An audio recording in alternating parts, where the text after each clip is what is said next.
আসসালামু আলাইকুম। আলহামদুলিল্লাহ, আজকে আমাদের মুরগির বয়স হচ্ছে 26 দিন। তো আজকে আমরা দেখাবো যে আমাদের মুরগি 26 দিনে অ্যাভারেজে ওয়েট কতটুকু আসছে। আমরা 10টা করে মুরগি মাইপে দেখবো। আজকে আমাদের ডিলার আসার কথা ছিল, আমরা ব্যাপারী আর কি আসার কথা ছিল মুরগি নেওয়ার জন্য, কিন্তু আসে নাই।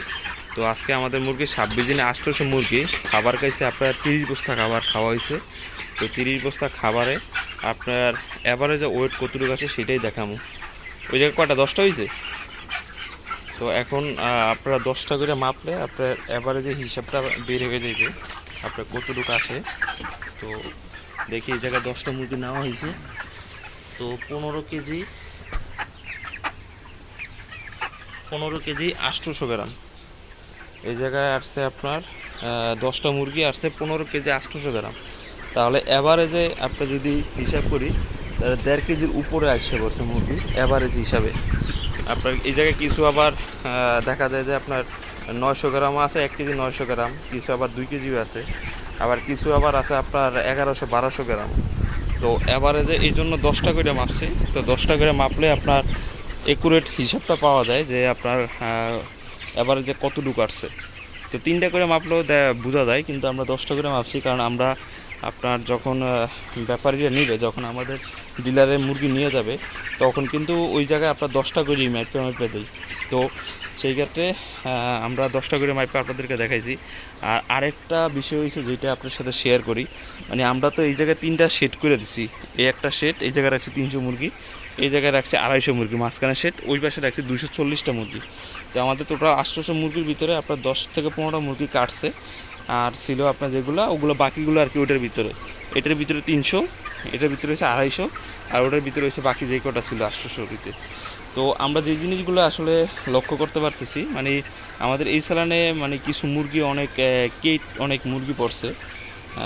এটা কিসের জন্য হয়েছে আমি শিওর জানি না, হয়তো বা বাচ্চার সমস্যা ছিল, নাহলে যে কোনো একটা সমস্যার কারণে আপনার কেট বেশি পড়ছে। কিন্তু আমরা যখন শেড আলাদা করে দিছি, ওই শেড, এই মাঝখানের শেড, আমাদের এই মাঝখানের শেডের মুরগিগুলো মাশাআল্লাহ ওয়েট ভালো আসছে।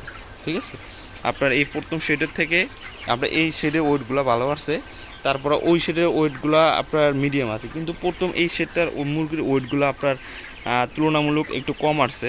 তো আপনারা অবশ্য কমেন্ট করে জানাবেন আমাদেরকে যে আপনাদের আজকে 26 দিন বয়সে আমাদের 800 মুরগি ধরি, 800 মুরগিতে আমাদের খাবার হয়েছে আপনার 30 বস্তা, সরি 31 বস্তা খাবার শেষ হয়েছে আমাদের। এখন 1 বস্তা আছে, আমরা 32 বস্তা খাবার আনছি।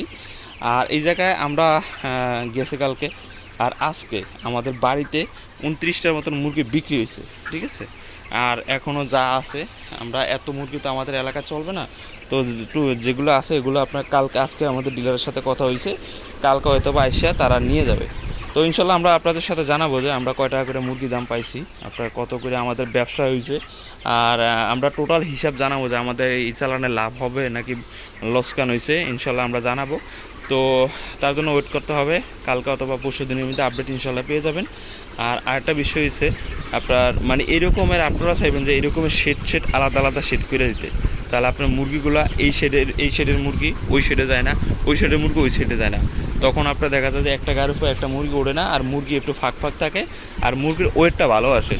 তো যেই জিনিসটা আমি এইবার মোটামুটি বুঝতে পারছি আমরা শেড আলাদা করে দেওয়াতে। আর আরেকটা বিষয়, শেড আলাদা করে দিলে আপনার মুরগি বেশি আটে। আমি যখন প্রথমে এই শেডে মুরগি উঠেছে আপনার 720টা, কিন্তু এইবার মুরগি উঠেছে 800 মুরগি। আমার মনে হইতেছে আরও 100 মুরগি যদি আমি উঠাইতাম তাহলে আমার মুরগি আপনার অতটা গাদাগাদি হতো না। তো নেক্সট ইনশাল্লাহ চিন্তা ভাবনা আছে যে আপনার 800 মুরগি উঠানো।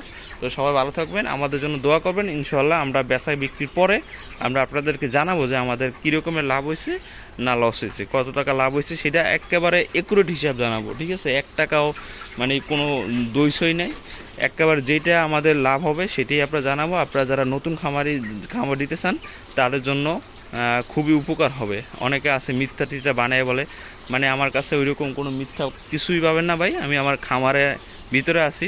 তো এটা আমার ব্যবসা, আমি ব্যবসা নিয়ে কখনো মিথ্যা বলবো না। তো সবাই ভালো থাকবেন, আমাদের জন্য দোয়া করবেন। আসসালামু আলাইকুম।